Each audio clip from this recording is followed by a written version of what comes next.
자, 이제 394쪽으로 갑니다. 자, 이제 세 번째인데 2년 이상 보유인데요. 이제 아까도 얘기했지만 이제 주택이 1주택이어도 이제 항상 보유 기간이 2년 넘어야 한다. 그래서 이제 보면 300. 자, 94쪽이 3번. 이제 2년 이상 보유인데 원칙 봐요.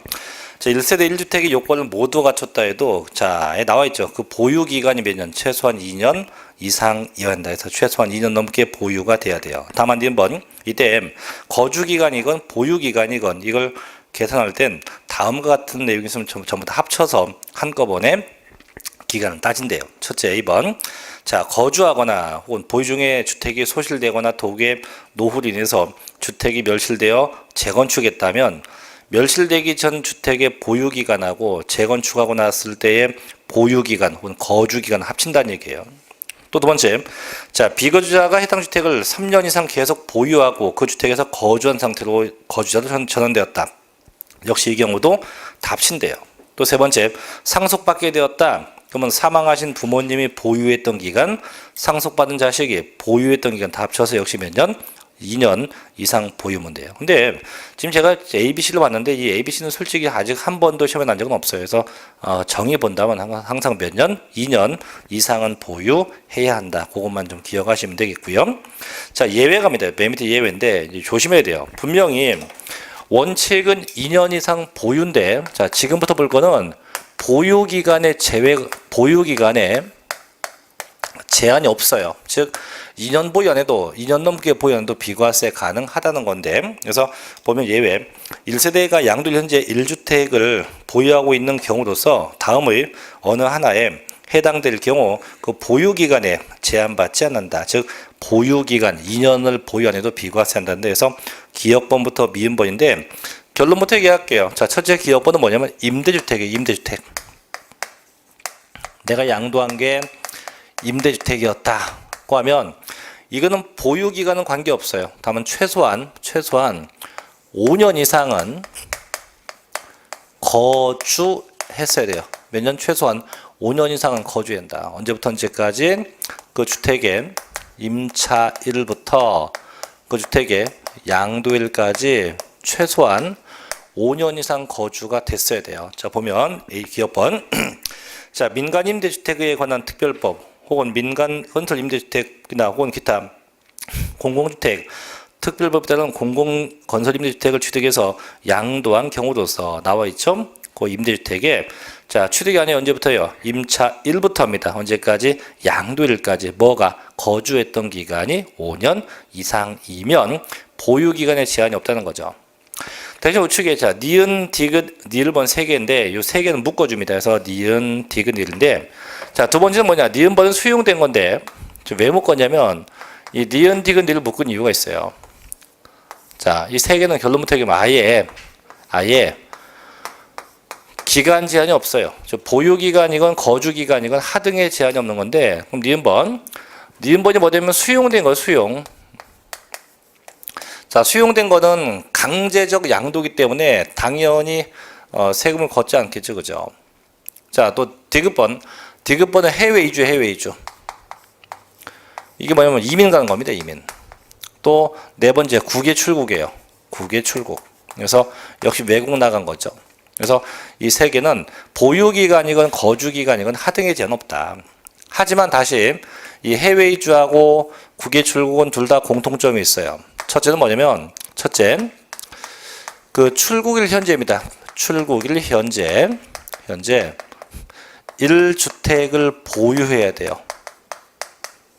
1주택이 보유돼야 되고, 둘째 출국일로부터 최소한 2년 내에는 저 주택이 처분돼야 돼요. 2년 내는 처분돼야 한다. 그래서 출국일 현재 주택이 하나야 되고 또 출국일로부터 적어도 2년 내에는 주택이 처분되어야 합니다. 자, 볼게요. 자, 님번. 자, 주택 및 그 부수토지의 전분의 일부가 자, 공익사업을 위한 토지 등의 취득 및 보상하는 법률에 의해서 협의 매수되거나 혹은 그 밖의 법률에 의해서 뭐 돼요? 수용됩니다. 또 디귿번 해외 이주법에 따른 해외 이주로 세대 전원이 출국합니다. 다만 출국일 현재 1주택을 보유해야 되고 또 출국일로부터 몇 년 적어도 2년 내는 양도가 돼야 합니다. 네 번째, 1년 이상 자 계속해서 국외 거주를 요하는 취약이나 근무상 형편 등으로 세대 전원이 다 출국합니다. 마찬가지 출국일 현재 국내에 1주택을 보유해야 되고 또 출국일부터 몇 년? 2년 내는 처분해야 돼. 그래서 셋 다 기간 제한이 없지만 다만 이 해외 이주하고 국외 출국은 두 개를 좀 조심해서 알아둬야 돼. 이런 조건이 붙는다 이거죠.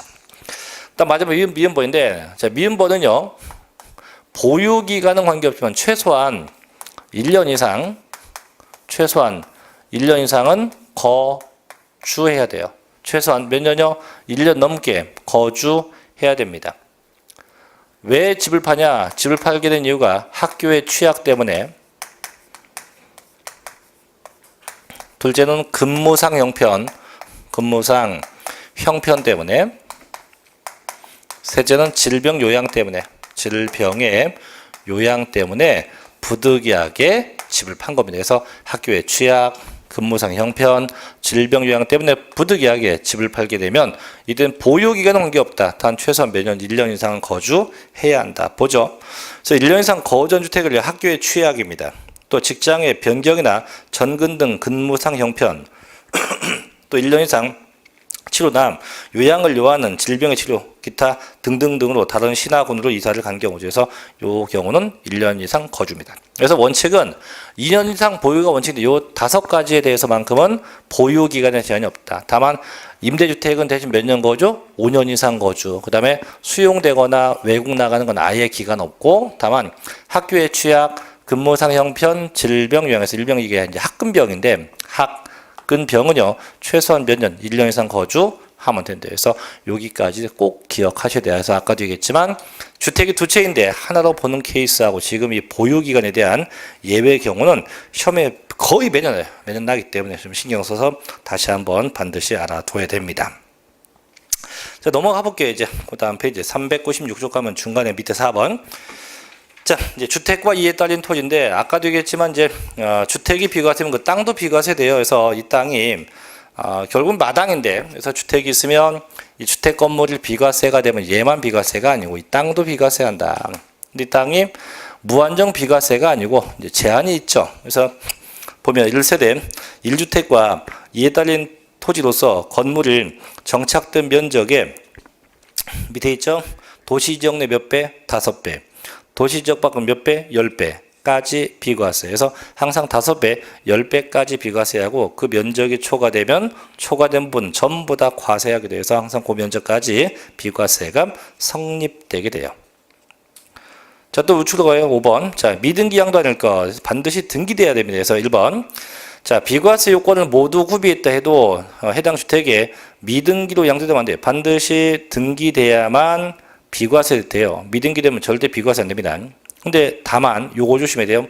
1세대 1주택으로서 건축법에 의한 건축허가를 받지 않아서 등기가 불가능했다. 그럼 요 2번은 미등기 상태예요. 하지만 거기 써 있다시피 등기가 불가능했대요. 안 한 게 아니고 못 한 겁니다. 그럼 얘는 세법상 등기된 걸로 봐서 비과세 인정해 줘요. 다만 그 2번이 불가능했대서 다 되는 게 아니에요. 1세대 1주택에 한해서만 됩니다. 그러면 이 학원과 같은 이 건물을 건축허가를 받지 못해서 등기 못했다? 얘는 미등기입니다. 반드시 1세대 1주택에 대해서만 그 요건을 성립하게 돼요. 그 요건을 성립하게 되게 됩니다. 자, 넘겨서 이제 6번으로 갑시다. 자, 겸용주택의 판정인데, 자, 보세요. 398쪽이 6번. 자, 이제 겸용주택인데, 그럼 겸용주택은 이런 거죠. 뭐 하나의 건물 내에 상가와 주택이 붙어 있는 건데, 이런 거지, 이런 거. 하나의 건물 내 일부는 상가, 일부 주택, 이렇게 하나의 건물 내에 상가와 주택이 붙어 있는 건데, 요게요, 조심할 게 두 가지가 있죠. 주상복합 아파트 같은 게 있고, 일반적인 상가주택이 있는데, 양도세에서 말하는 이 겸용주택은요, 보통 동네 골목에 있는 일반적인 상가주택이에요. 절대 주상복합이 아니에요. 일반적인 상가, 주택을 의미하지 절대 주상복합이 아닙니다. 일반적인 상가주택을 의미해요.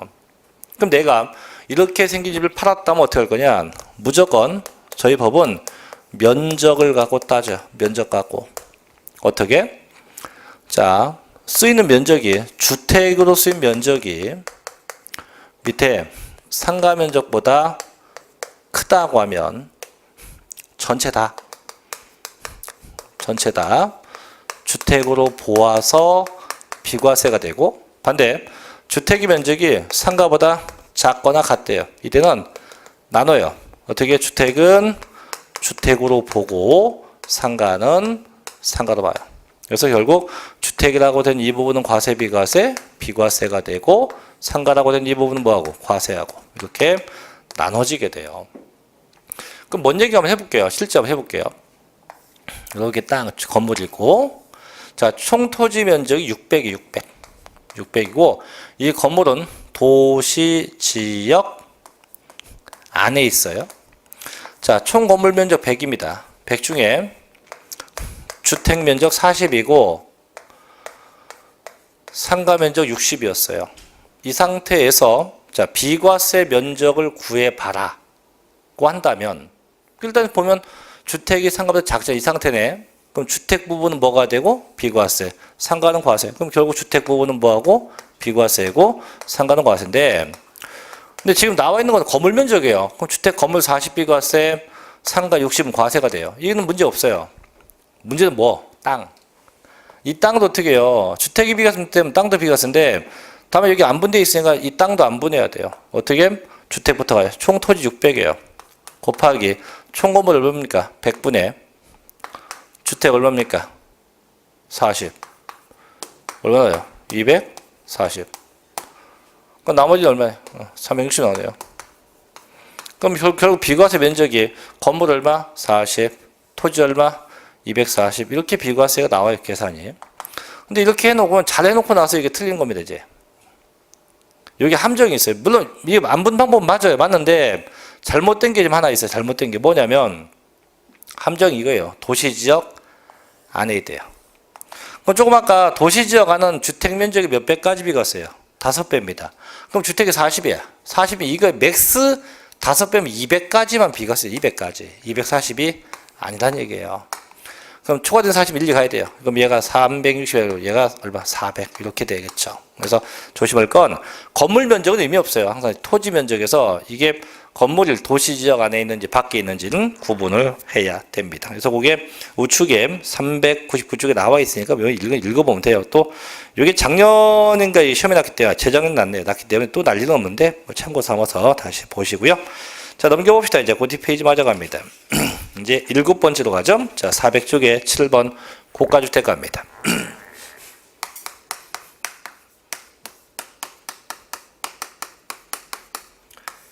이 고가주택은 이거죠. 얘는 이제 실집. 자, 얘는 실집. 양도가액이, 실집, 양도가액이 9억 원이 초과하는 주택이에요. 9억 원이 초과하는 주택. 그래서 내가 실집 양도한 그 양도 금액이 9억이 넘으면 다 고가주택이에요. 그 서울은 많죠. 그죠? 뭐 면적 안 따집니다. 매매가가 9억 넘어가면 다 고가주택이에요. 그래서 고가주택은 양도해도 비과세 안 됩니다. 그래서 고가주택은요, 양도가액 중에서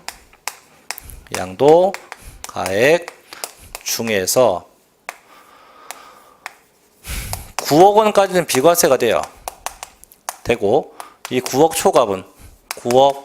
초과분은 과세. 요거. 그래서 항상 9억까지 비과세 넘는 건 과세한다. 그래서 결국은 뭐냐면, 이 9억 초과분만 과세한다 해서, 결국은 뭐냐면, 고가주택은 항상 양도 차익을 환산해요.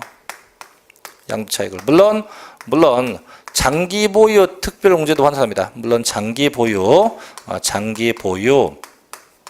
이 특별 공제도 환산하긴 해요. 근데 얘는 의미 없고 일단 양도 차익은 늘상 환산합니다. 어떻게? 이렇게 이미 나와 있는 양도 차익에다가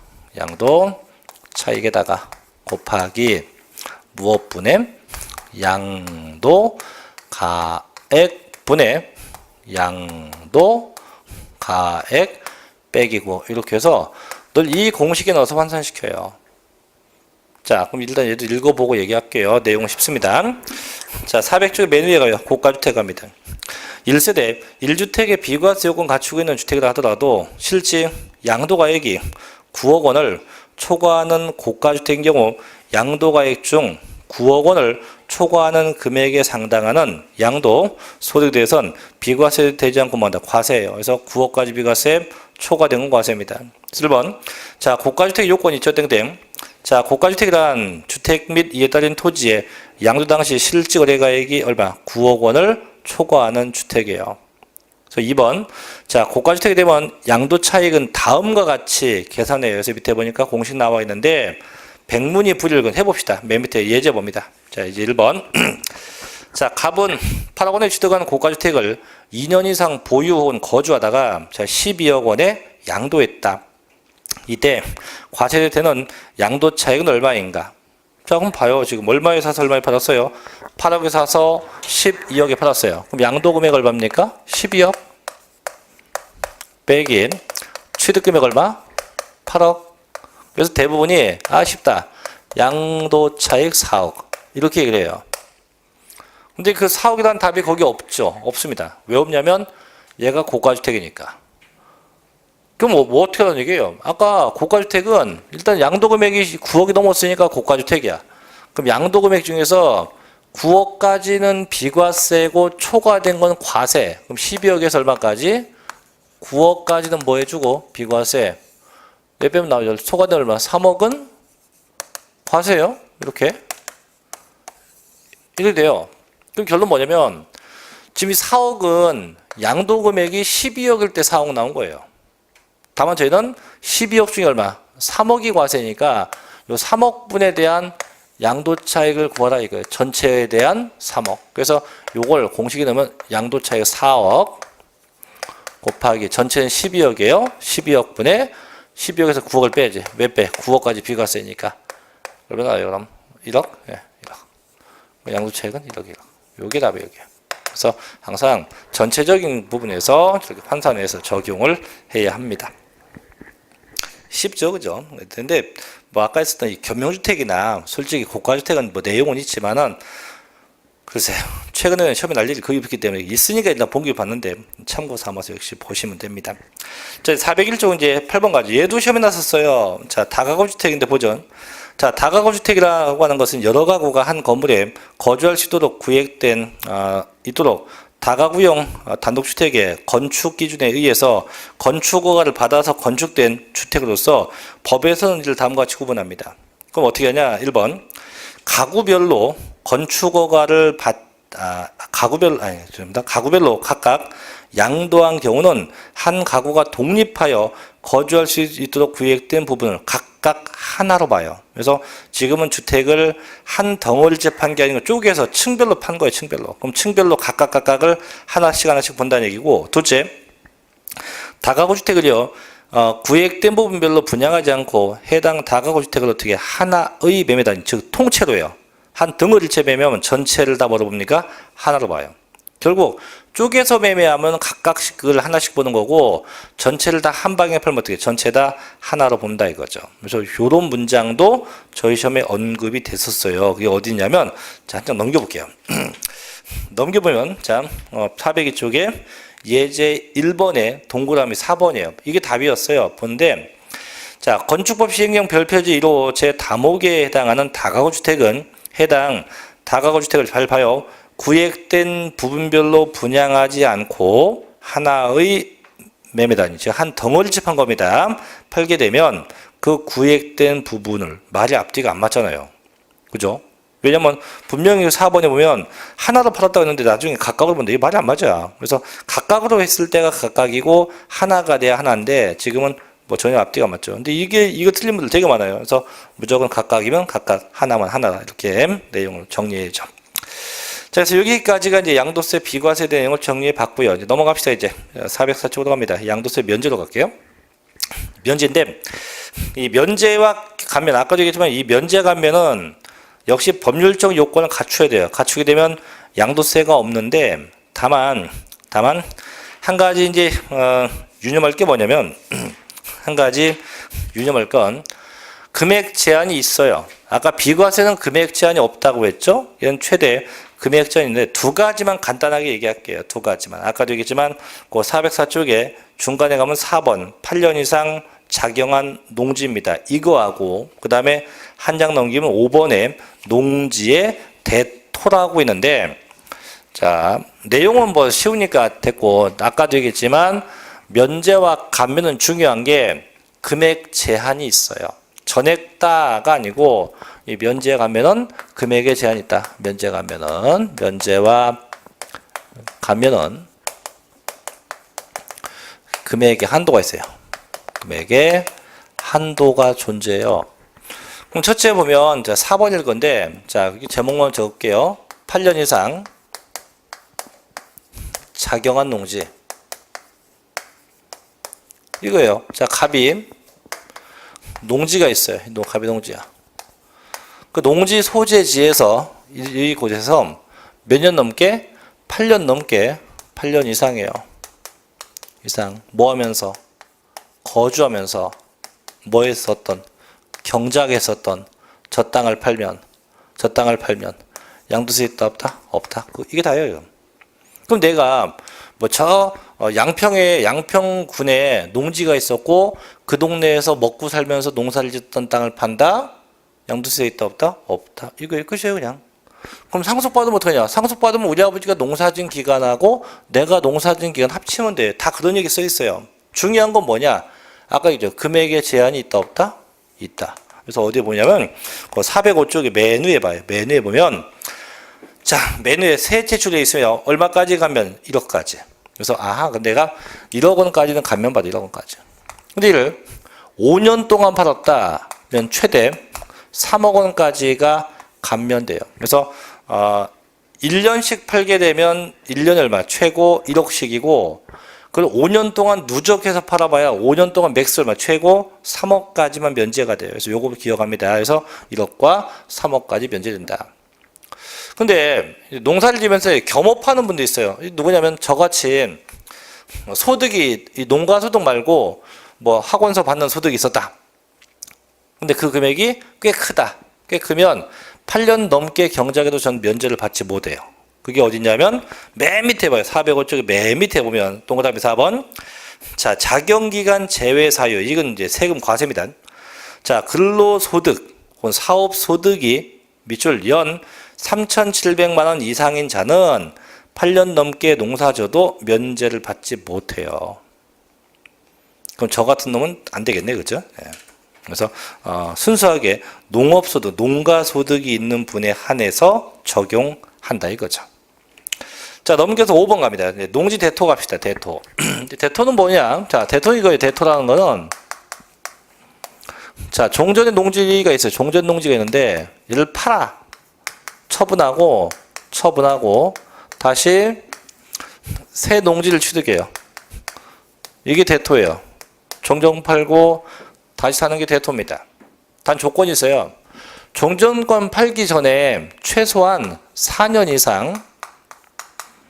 이상 거주 경작이 돼야 되고요. 최소한 토탈이에요. 총 합쳐서 8년 이상은 넘어야 돼요. 토탈. 그럼 팔기 전까지 4년, 산 것도 4년, 최대한 8년 이상 거주 경작해야 돼요. 거주 경작이 돼야 돼요. 자, 중요한 거는 이제 이게 중요한 게 아니에요.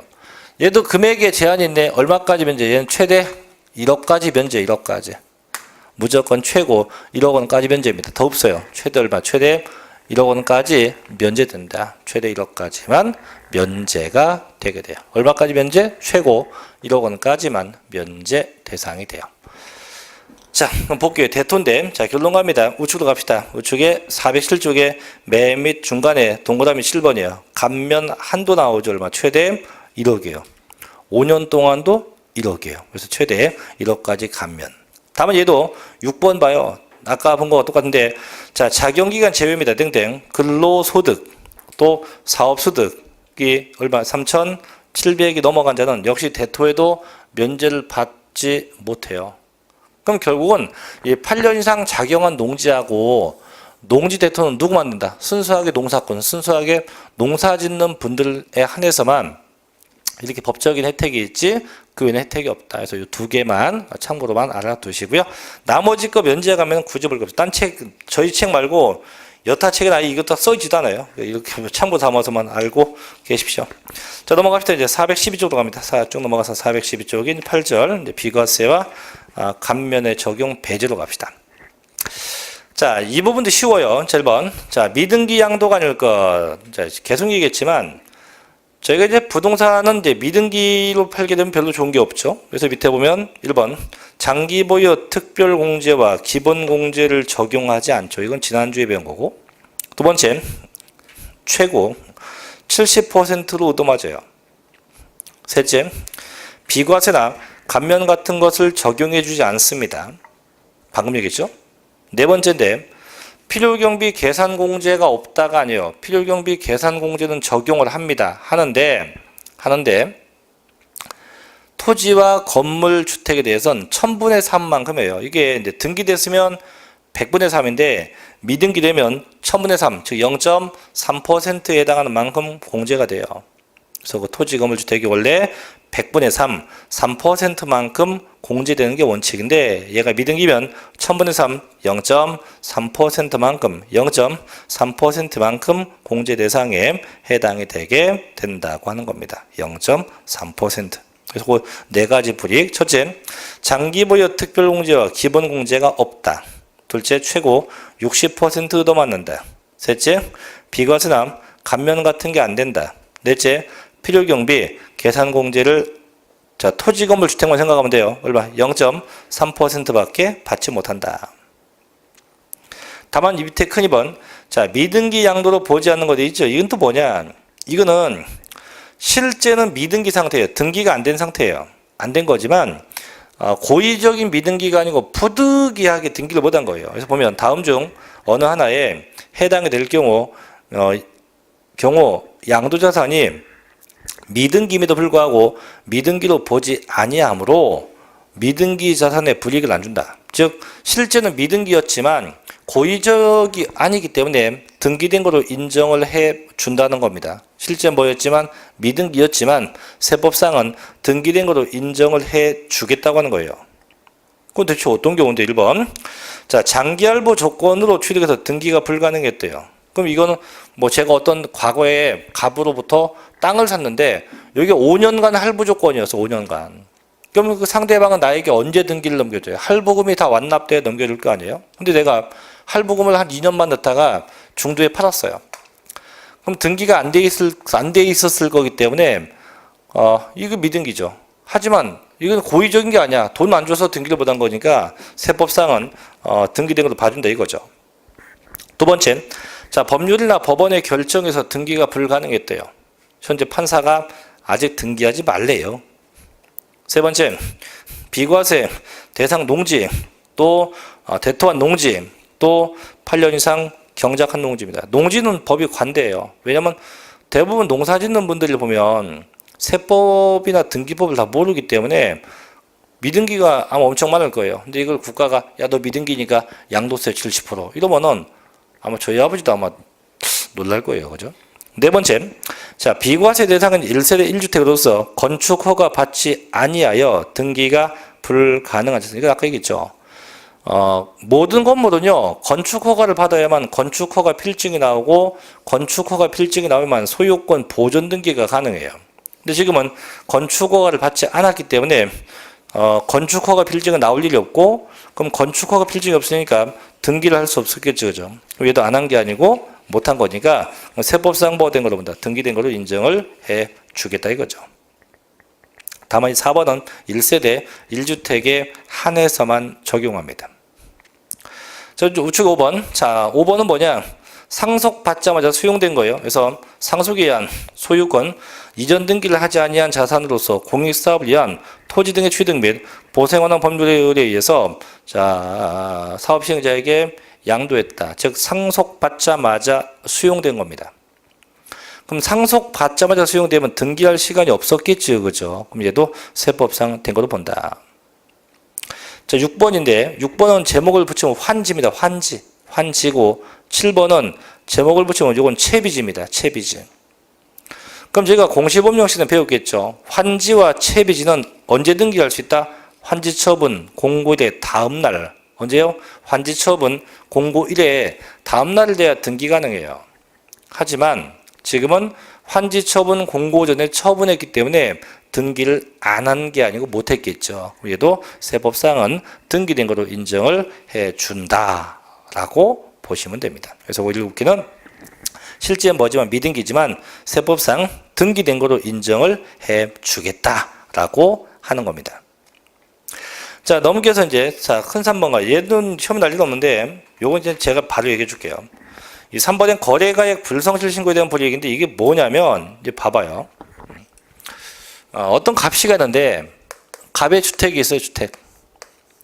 요게 현재 1세대 1주택 2년 이상 보유가 된 상태예요. 1세대 1주택 2년 넘게 보유가 된 상태예요. 그럼 얘는 지금 얘를 팔면 당연히 주택은 과세 비과세? 비과세 받아요. 그죠? 그래서 주택이 하나고 2년 넘게 보유했으니까. 근데 이 집을 요번에 갑이 이 집을 팔았어요. 양도했어요.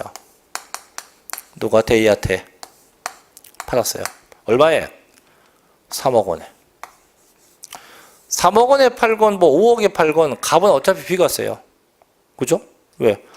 1세대 1주택 2년 넘었으니까 9억만 넘지 않으면 돼요. 그죠? 그래서 얘는 어차피 이제 비과세를 딱 받게 돼 있어요. 비과세를 받게 돼 있어요.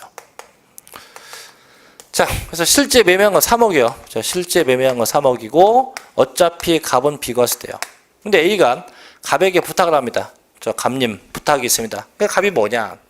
죄송한데 계약 금액을 예를 좀 올려서 계약서를 좀 다시 하나 좀 부탁드릴게요. 근데 갑이 얼마 써주고 했더니 얘가 3억 5천이요. 그럼 이 갑이 3억 5천에 써준들 갑에게는 피해가 있다 없다?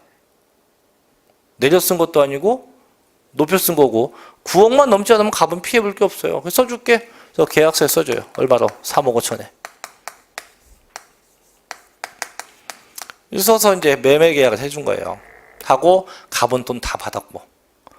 자, 여기서 이제 안 걸리면 전혀 문제가 없어요. 이제 이게. 근데 나중에 걸렸다. 걸리면 갑은 나중에 자기가 비과세 받은 금액에서 빼기 토해내야 돼요. 뭘? 민 작은 거야. 어떤 거 중에? 둘 중에 하나. 첫째는 뭐냐? 첫째는 요 차액.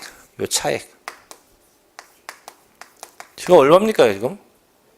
5천이죠, 5천. 5천하고, 그 다음에 얘가 비과세가 아니고 팔아서 과세된다는 가정하에서 계산된 산출세액. 요건 계산해야 됩니다. 산출세액. 요게 금액이 한 3천이 나오고 가정할게요. 가정하면 둘 중에 작은 금액을 토해내야 돼요. 어디에서? 비과세 받은 금액에서. 그래서 이건 뭐 논리적인 방법이에요. 그래서 실제 요거 이제 처음에 3천만 났었는데 그런 내용이 써 있는 거니까 뭐 이번 얘도 시간 되면 읽어봐요. 그래서 뭐 써 있는 내용만 보면 헷갈리니까 요 공식만 보면 비과세에서 둘 중에 작은 금액을 뺀다. 뭐 그렇게만 알아두십시오. 자, 그래서 여기까지 이제 내용 정리했고 이제 넘어갑시다. 넘어가서 이제 마지막 챕터 이제 418쪽으로 가요. 417쪽은 내비둬요. 418쪽 10번째 이제 신고 납부로 갑시다. 자, 이제 양도세는 이제 지난 시간에 계산도 했고 이제 지금 다 비과세도 다 봤으니까 이제 신고를 하고 납부하는데 금년도에는 분명히 요 신고 납부가 시험에 납니다. 신고 납부가 시험에 날 거고 한 번에 일단 다 보고 나서 책을 볼 테니까 잘 지금부터 보고 쫓아오시면 됩니다.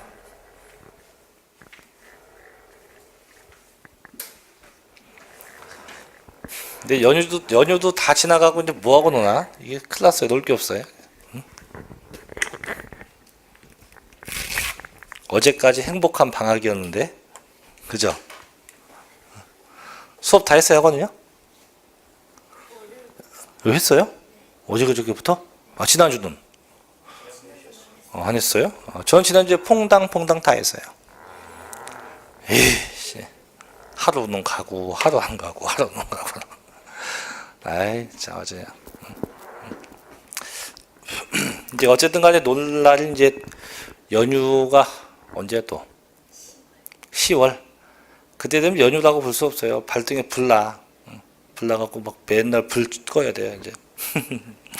자, 이제 418조 갑니다. 이제 양도세 신고와 납부로 가지고 보니까 22, 25 계속 나는데 올해도 날 건데요. 자, 보죠. 이제 신고 납부.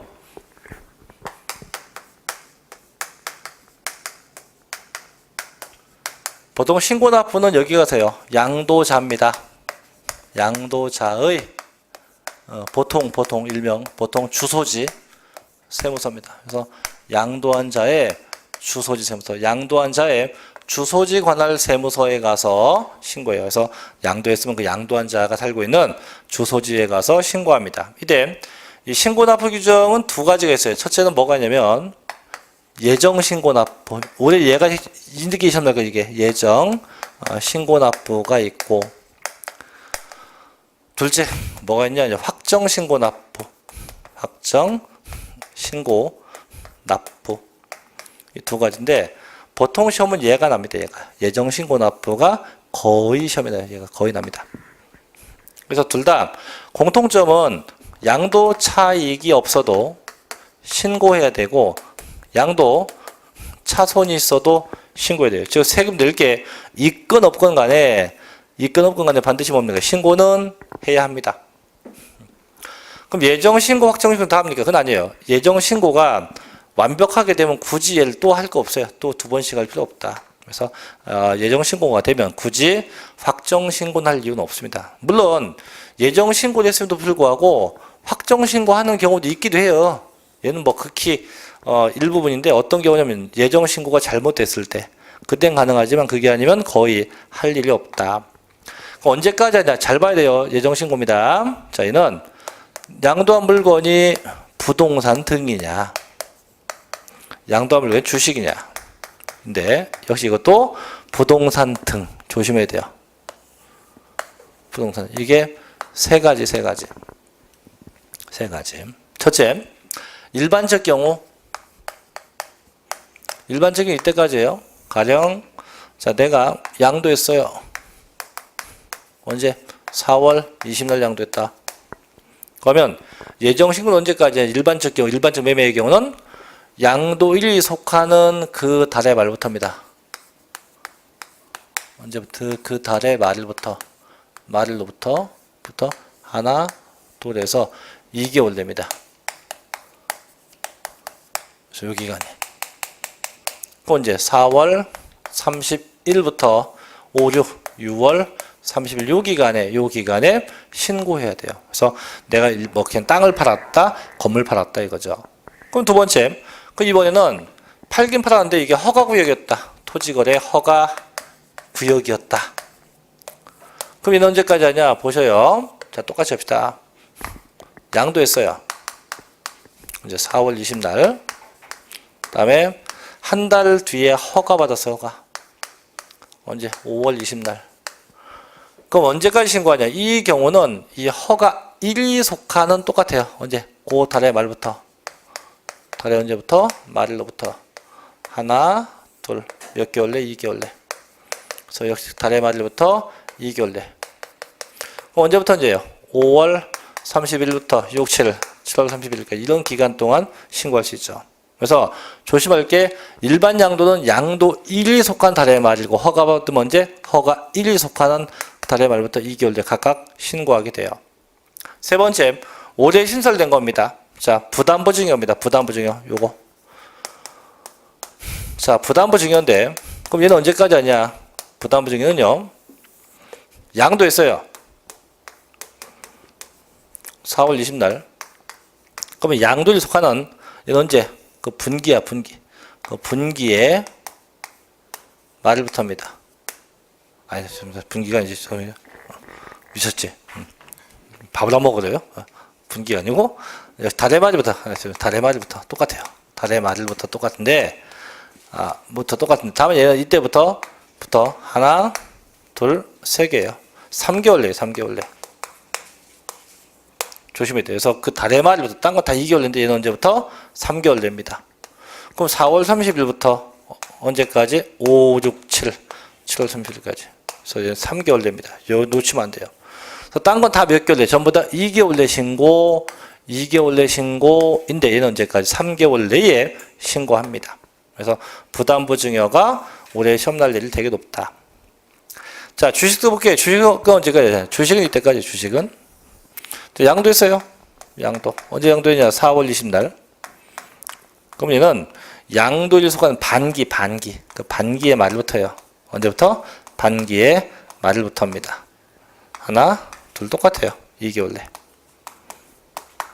그럼 4월달에 속한 반기는 6월 30일이겠네, 그죠? 부터 7, 8, 8월 31일까지 해서 이 기간에 신고하면 됩니다. 반기 말부터 2개월 난다. 요게 예정 신고예요.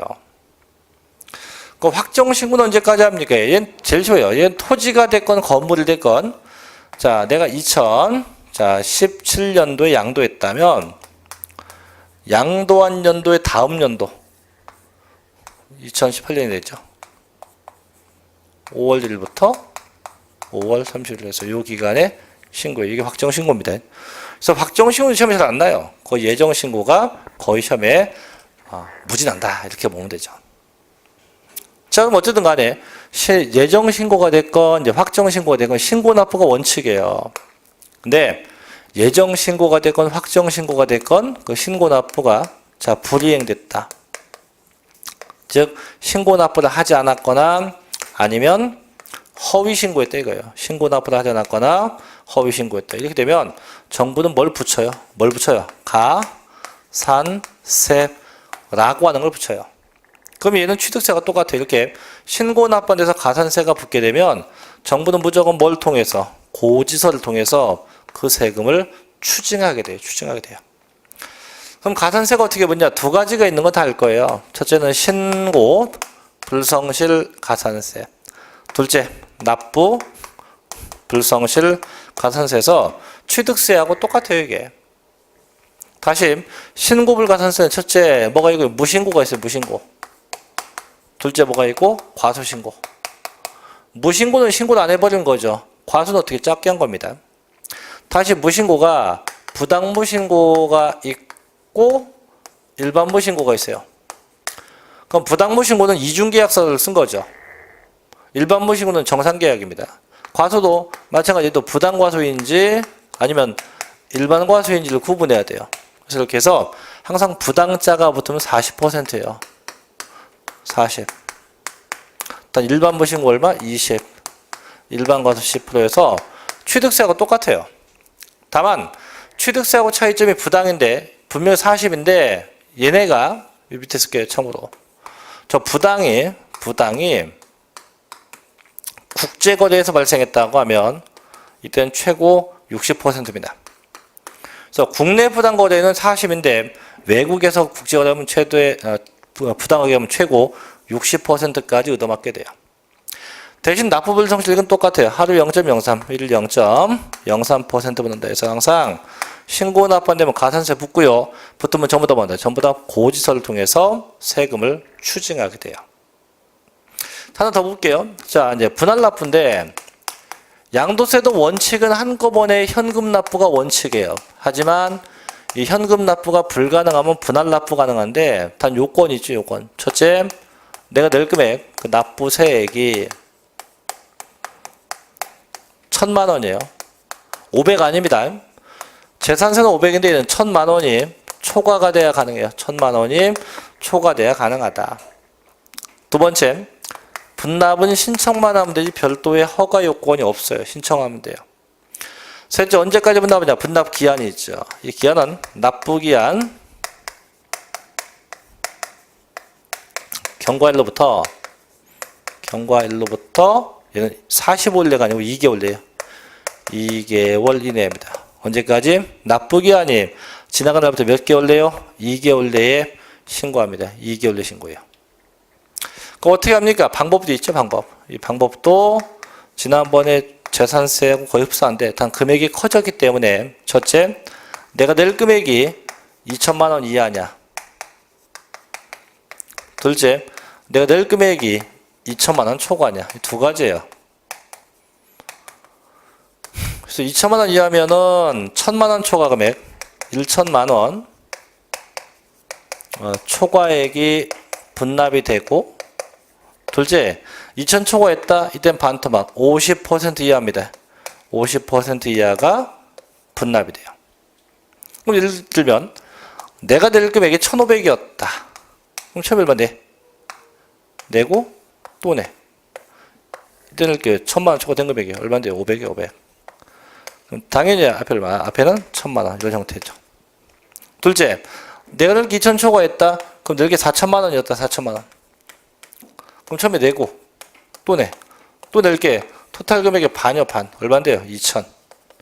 그럼 당연히 앞에 얼마? 똑같이 2,000. 이렇게 해서 분납 가능하다. 그래서 분납은 예정 신고 때가 됐건 확정 신고 때가 됐건 다 가능합니다. 그래서 이게 신고 납부에 대한 건 다 본 건데, 자, 볼게요. 교재. 자, 418쪽 갑니다. 1번. 자, 예정 신고 납부입니다. 첫째, 양도 소득 과세 표준의 예정 신고 봐요. 그래서 양도소득세 과세 대상 자산을 양도한 거주자는 다음의 구분에 따른 기간 내에 대통령령이 정하는 바에 의해서 세무서장에게 먼저 신고해야 한다. 그래서 1번 토지와 건물, 부동산에 관한 권리, 기타 자산까지입니다. 땡땡 언제까지? 그 양도 1이 속하는 달의 말부터 언제까지? 2개월 내입니다. 2개월 내. 다만 부동산 거래 신고 등에 관한 법률 의뢰에 따른 토지 거래 계약에 관한 허가 구역에 있는 토지를 양도했다면 언제까지? 끝에 있죠? 허가 1이 속하는 달의 말부터 2개월 내입니다. 그래서 기본은 이제 그냥 달의 말부터고 허가는 이제 허가 1이 속한 달의 말부터 2개월 내 신고합니다. 또 그 밑에 네모 안에 자, 양도 차익이 없거나 양도 차손이 있어도 신고는 해야 합니다. 그 밑에 거 체크. 자, 부담부 증여 시 양도소득 과세표준 예정 신고 기간은요, 언제까지입니까? 양도 1이 속하는 달의 말부터 몇 개월 내입니까? 3개월 내입니다. 그래서 딴 건 다 2개월 내면 언제까지? 3개월 내에 신고해야 됩니다. 그 밑에 주식이요, 언제입니까? 그 반기. 아까 주식은 언제부터? 그 반기 말부터 2개월 내에 신고하면 된대요. 그 밑에 건 내비둬요. 안 봐도 됩니다. 자, 우측으로 가요. 자, 두 번째 확정신고입니다. 자, 확정신고 1번. 해당 과세기간에 양도 소득 금액이 있는 거주자는 그 양도소득 과세 표준을 그 과세기간의 다음 연도 5월 1일부터 31일까지입니다. 까지 신고한다. 또 그 밑에 마지막에 보니까 자, 해당 과세기간에 과세 표준이 없거나 결손금이 있어도 적용한다. 즉 세금 낼 게 있건 없건 반드시 뭡니까? 신고는 해야 돼요. 이게 뭔 신고입니까? 확정신고예요. 그래서 얘도 본문보다는 써있는 내용만 다시 한번 알아두시면 돼요. 자, 그 밑에 동그라미 2번. 자, 됐고 넘겨보십시오. 이제 넘겨서 자, 421쪽 가면 양도소득세 뭐가 나와요? 가산세인데 제발 부탁인데 물론 책에는 421쪽, 422쪽 엄청나게 써있어요. 424쪽까지 써있는데 써있는 거는 책이니까 줄기차게 써놨어요. 놨는데 결론은 뭐냐면 424쪽에 결론 얘만 보면 돼요. 결론. 그래서 무신고가 일반 무신고냐 부당 무신고냐, 과소도 일반 과소냐 부당 과소냐, 이렇게 해서 기본적인 것만 기억하면 되지 그 본문을 굳이 다 외울 필요성도 없고 안 봐도 돼요. 그래서 항상 그럼 저희는 뭐 부당하다 그럼 얼마? 40. 얘만 생각하면 돼요. 부당하다 40%. 자, 그 다음에 425쪽에 4번 수정신고와 기한신고, 얘도 시험 난 적 한 번도 없습니다. 그냥 시간 날 때 읽어보시면 되고요. 자, 또 넘어가면 5번 양도 소득에 대한 결정과 경정 징수하는 것, 얘도 마찬가지 시간 날 때 잠 안 올 때 읽어보십시오. 그냥 잠 오면 주무시면 돼요. 자, 넘어갑니다. 이제 428쪽으로 가요. 자, 6번 갑시다. 분할납부 갑니다. 자, 양도세는 이제 물납은 안 되지만 분할납부는 돼요. 그래서 보니까 거주자로서 예정신고 납부나 확정신고 납부에 따라서 납부할 세액이 각각 1,000만 원 초과하는 자는 그 세액의 일부를 납부기한 지난 날부터 몇 개월 냅니까? 2개월 냅니다. 2개월 내에요. 분납할 수 있다. 자, 둘째 분납하는 방법도 있네요. 기업번. 납부할 세액이 2,000만 원 이하다. 얼마? 1,000만 원 초과된 금액이 분납이 돼요. 둘째, 납부할 금액이 2,000만 원 초과했다. 그럼 반, 100분의 50 이하의 금액이 분납돼요. 100분의 50 이하의 금액이 분납된다고 합니다. 자, 이제 마지막 7번. 자, 양도세 부가세인데, 모든 세금은 본세가 있으면 부가세가 있죠. 그죠? 그래서 얘도 있는데, 다만 주의할 게, 납부할 때는 부가세가 없고요. 보다시피, 감면됐을 때에 한해서입니다. 감면되는 경우에 한해서만 부가세가 존재해요. 뭐가? 농어촌 특별세가 몇 퍼센트? 100분의 22. 자, 그래서 거기까지 하면 양도세가 끝납니다. 이제 뒤에 가면 뭐 국외부동산 신고라고 해서 이제 435쪽이 있는데 이거는 뭐 현문 25, 26, 27 났어요. 근데 이거 굳이 안 할게 지금 이거는 지금 5월달 이제 마지막이 5월달이 이제 심화 과정인데 그때 할 겁니다. 이거는 왜냐면 지금 안 해도 돼요. 너무 쉽기 때문에 굳이 할 게 없다. 그래서 안 한 부분 저희가 이제 1, 2, 3, 4월달에 안 했던 부분은 5월달, 5월, 6월달에 가서 진행할 겁니다. 진행할 건데, 뭐, 저희가 이제 보통 5월, 6월은 뭐, 심화 과정이라고 얘기해요. 심화 과정인데, 말이 심한지, 기본이 안 돼 있으면 안 돼요. 그래서 이제 기본 강의를 깔고 가되, 조금 더 고차원적인 내용 가지고 함께 정리를 하겠습니다. 자, 어쨌든 고생들 많이 하셨고요. 지금 5월달은 또 첫 진도부터 진행을 또 할 테니까, 열심히 이제 하셔야 됩니다. 이제 시간이 없어요, 이제. 5월은 이제 5월, 6월 지나가면 장마 지고 나면 휴가 갔다 와야 돼요. 그래서, 마지막 이제 이론 과정이니까 부지런히 하시기 바랍니다. 자, 마치겠습니다. 자, 수고했습니다.